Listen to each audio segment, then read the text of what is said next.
35 জন কাউন্সিলরের মধ্যে 30 জন একসঙ্গে পদত্যাগ করেছেন। পুরসভার চেয়ারপারসন যিনি রেবা রাহা তিনিও পদত্যাগ করেছেন বলে খবর। ভাটপাড়া পুরসভার ভবিষ্যৎ ঘিরে প্রশ্ন উঠতে শুরু হয়েছে রাজনৈতিক জল্পনা।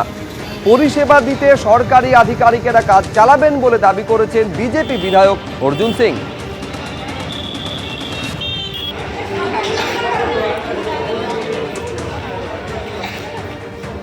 আমার কাছে আর কোনো বিকল্প পথ ছিল না, কারণ আমি যখন শুনলাম পরশুদিন আমাদের 100 জন কাউন্সিলর রিজাইন করে দিচ্ছে, কালকে চেয়ারম্যানও রিজাইন করে দিচ্ছে, তখন আমার কাছে আর কোনো অল্টারনেটিভ হয়েছিল না, বিকল্প আর কোনো ছিল না। সেই জন্য রিজাইন। তারপর আমি চোখের সামনে দেখছি পৌর পরিষেবা পাচ্ছে না লোকেরা, এমপ্লয়িরা মায়না পাচ্ছে না, দলের সাথে কোনো রকম যোগাযোগ নেই, দল কোনো সাজেশনও দেয়নি। দুর্ভাগ্য যে এরকম একটা পরিস্থিতিতে দলের কোনো সাহায্য পাই, কেউই আমাদের কোনো রকম সাজেশন দেয়নি, কেউ গাইড করেনি, কেউই পাশে দাঁড়ায়নি, আমাকে কেউ কোনো চাপ দেয়নি। এটা আমার নিজস্ব একদম ব্যক্তিগত সিদ্ধান্ত। যখন দেখলাম পরশুদিন 18 জন কাউন্সিলর রিজাইন করে দিয়েছে, তোমরা কি বিকল্প পথ খোলা থাকতে পারে? কিছুই না। দুর্নীতির খবর আমার কাছেও আছে, দুর্নীতি তো কিছু হয়েছে, আমি তো অস্বীকার করতে, আগে আমি বলেছি তো অস্বীকার করতে পারবো না। আমি গত 4 বছর আমি বলেছি আপনাদের, বেসিক্যালি আমি বিরোধী দলের ভূমিকা পালন করেছি। সেই জন্য এই যদি দুর্নীতি হয় তার কালির দাগ আমি গায়ে মাখবো না। এমএলএ তার মা চেয়ারম্যান, তিনি আইএনটিটিউসি জেলার প্রেসিডেন্ট, তারা পৌরসভা চালিয়েছে, আমরা বিরোধী দলের ভূমিকা পালন করেছি, এর দায়িত্ব আমি নিতে যাব। পরিবর্তনের পরে যতগুলো অসাধু শক্তি ছিল, যারা পৌরসভা পঞ্চায়েত লুট করে তারা জিতেছিল একটা সময়, তার মধ্যে 90% এরকম লোক ছিল যারা লুট করে তারা ভোটে জিতেছিল, মানুষের ভোট দিয়ে জিতে। তারা অনেকে 99% তারা স্বেচ্ছায়, বিনা কোনো দবাবে, বিনা কোনো প্রেসারে তারা রিজাইন করেছেন নিজের কাউন্সিলর পোস্টে। পৌরসভার জন্য সাংবিধানিক সমস্যা দেখা গেছে।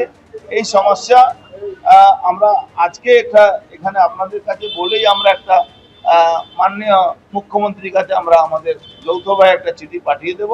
এই ক্রাইসিস পিরিয়ডে ইমিডিয়েট একটা 5 জনের করে টিম করে তার একটা অ্যাডমিনিস্ট্রেটর বসিয়ে আমরা এই এলাকায় যাতে নাগরিক পরিষেবা কোনো বাধিত না হয়, তার জন্য আমরা আজকে সুপারিশ করি।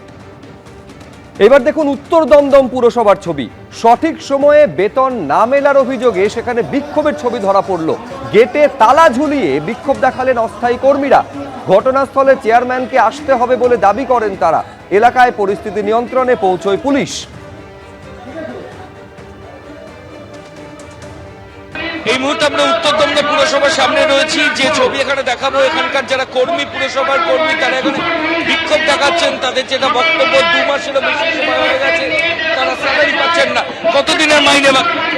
মাইনে দেখুন, সবচেয়ে বড় কথা হচ্ছে গিয়ে বিগত 5 বছর ধরে পৌরসভার কর্মচারীদের 1 টাকাও মাইনে বাড়েনি, যেটা আমাদেরকে প্রচুর সাফার করতে হচ্ছে। কারণ একজন সরকারি কর্মচারী যে বেতনে যে গ্যাসটা কিনছে, আমাদেরকেও সেই বেতনে ওই গ্যাস কিনতে হচ্ছে। তারপরে তার থেকেও বড় ব্যাপার হচ্ছে গিয়ে বিগত 3-4 বছর ধরে মাসে দুবার করেও আমাদের মাইনে হয়। তৃণমূলের যিনি পুরো প্রধান ছিলেন বিধান বিশ্বাস, তিনি কি করছেন? তিনি এখন বাড়িতে বসে রয়েছেন, তিনি কোনো কাজই করছেন না। তিনি ক্ষমতায় থাকাকালীনও আমাদের সাথে কোনো রকমের যোগাযোগ করেননি যে পৌর কর্মচারী বা পৌরসভায় যে ইউনিয়ন আছে তাদের সাথে বসে একটা সমস্যার সমাধান, উনি কোনোদিনও সেই পথে পাই বাড়াননি। কত লোক এরকম এফেক্টেড হয়েছে? পৌরসভার কমসে কম 1200 থেকে 1500। এই পৌরসভার যত অস্থায়ী কর্মচারী রয়েছে, সমস্ত অস্থায়ী কর্মচারী, সমস্ত ডিপার্টমেন্টের, শুধু কোনো একটা ডিপার্টমেন্ট বলে না, সমস্ত ডিপার্টমেন্টের কর্মচারী কিন্তু এফেক্টেড। আমাদের যে বেতনটা পাই সেটা মাসের 1 তারিখ থেকে 30 তারিখে যে কোনো দিন ওনারা দিচ্ছেন। এবং কতদিনের স্যালারি বাকি? আমাদের 2 মাসের, এই এখন 51 দিন পড়েছে, আমাদের হাফ স্যালারি অ্যাকাউন্টে ঢুকিয়েছে। ওনাদের যা খুশি তাই ওনারা করে যাচ্ছে। চেয়ারম্যান বিধান বিশ্বাস কি বলছেন?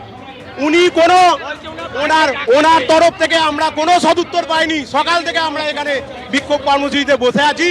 উনি আসবো করে এখন পিও সাহেব বললেন 100 টাকা নেই, তাই কালকে অর্ধেক মাইনা ঢুকানো হয়েছে। 100 টাকা কোথায় যাচ্ছে? স্থানীয় নিমতা থানার পুলিশ আধিকারিকরা তারাও এসেছেন, বোঝানোর চেষ্টা চলছে। কেন্দ্রীয় বাহিনীর যারা জওয়ান তারাও রয়েছেন।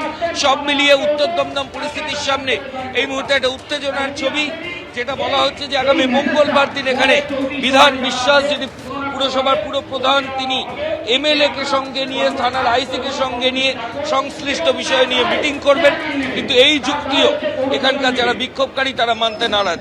ক্যামেরা শান্তনু দত্তের সঙ্গে ময়ূক ঠাকুর Chakraborty, ABP Ananda, Kolkata.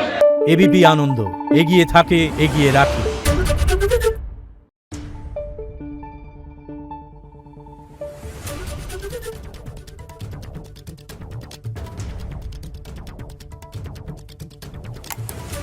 Thank you.